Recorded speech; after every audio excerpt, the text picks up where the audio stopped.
বিদেশে অবস্থান করা বাংলাদেশি করদাতারা এখন সহজেই অনলাইনে বার্ষিক আয়কর বিবরণী বা রিটার্ন দিতে পারবেন। রিটার্ন দিতে নিবন্ধন নেওয়ার সময় ওয়ান টাইম পাসওয়ার্ড শুধু নিজ নামে বায়োমেট্রিক নিবন্ধন করা মুঠোফোনে পাঠানো হয়, কিন্তু প্রবাসী বাংলাদেশি করদাতাদের এমন মোবাইল সিম নাও থাকতে পারে। তাই প্রবাসী বাংলাদেশি করদাতাদের মুঠোফোনের পরিবর্তে ইমেইলে ওটিপি পাঠানো হবে।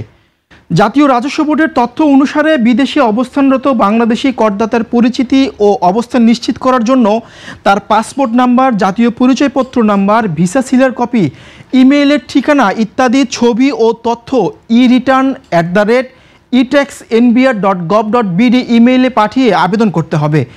এই আবেদনের পরিপ্রেক্ষিতে আবেদনকারীর ইমেইলে ওটিপি ও নিবন্ধন লিঙ্ক পাঠিয়ে দেবে জাতীয় রাজস্ব বোর্ড। ওদের স্বপ্ন পূরণে পাশে থাকতে পেরে আমরা গর্বিত। ওই লিঙ্কের মাধ্যমে ওটিপি ব্যবহার করে বিদেশে অবস্থানরত বাংলাদেশি করদাতারা রিটার্ন সিস্টেমে নিবন্ধন নিয়ে সহজেই অনলাইনে আয়কর রিটার্ন দাখিল করতে পারবেন। জাতীয় রাজস্ব বোর্ডের তথ্য বলছে 2025 থেকে 2026 অর্থ বছরে এ পর্যন্ত 10 লাখের বেশি আয়কর রিটার্ন অনলাইনে দাখিল করেছেন করদাতারা।